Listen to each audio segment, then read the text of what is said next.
Hi guys! Good morning, good afternoon, and good evening. This time around, gusto ko lang magpasalamat sa lahat ng nag-subscribe ng aking YouTube channel dahil umabot ng 260 ang nag-subscribe ng aking YouTube channel.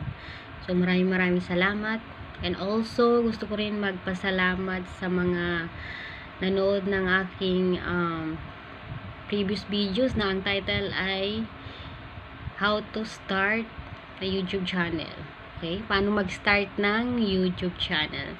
And I recommend din na panoorin nyo yung video na yun. Kung gusto nyo magkaroon ng YouTube channel. Okay? So, sa bago dito sa aking YouTube channel, kung bago ka pa lang sa aking YouTube channel, kung magustuhan mo itong aking video, in this video, is para sa mga gustong matuto about sa YouTube, okay? So, bago tayo mag-continue, gusto ko lang pakilala. Ako nga pala si Conger. Na ang ibig sabihin ay confident girl. Dahil sa channel na ito, gusto kong mag-share ng natutunan ko about sa YouTube. Gusto kong mag-share ng information. So, naniniwala ako na kapag kaya ko na mag-share ng information na nalalaman ko about sa YouTube, so, ibig sabihin, confident na ako dahil pinapanood mo ang video na to dahil gusto mong matuto.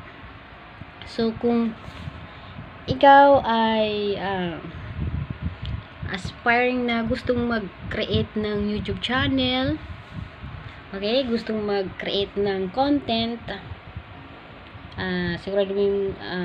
siguraduhin mong tapusin mo itong video na to, at huwag mo rin kalimutan mag-like and mag-subscribe. Okay, sa video na to ay gusto kong magbigay ng tips about sa YouTube. Okay, ang tips na ito ay napaka-importante. So, kung ikaw ay gustong gustong maging content creator or maging YouTuber, ang kailangan mo lang ay mag-start ka sa basic. Okay? Hanggang sa magkaroon ka ng momentum. Okay? Hindi kailangan na mag-start ka agad na malaki agad. Okay? Kailangan mo lang magkaroon ka ng inspiration. Maybe is tumingin ka at maging totoo ka lang sa iyong sarili. Hindi mo kailangan magaling agad.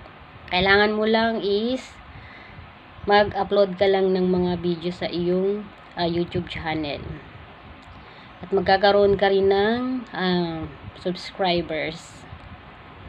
Okay? Dahil hindi mo kailangan mag-start ng magaling agad. Ang kailangan mo lang ay mag-start ngayon para ikaw ay gumaling. Dahil naniniwala ko na dito sa mundo is walang pinanganak ng magaling agad. Walang magaling na YouTuber na magaling agad. Okay? Sila ay nagsimula rin sa hindi marunong. Nagsimula rin sila sa basic. So, kung ikaw gusto mo rin maging small YouTuber or YouTuber, kailangan mo na mag-start ngayon. Okay? Hindi mo kailangan mag-upload na magaling agad. Kailangan mo lang ay mag-upload para magkaroon ka rin ng like and subscribers.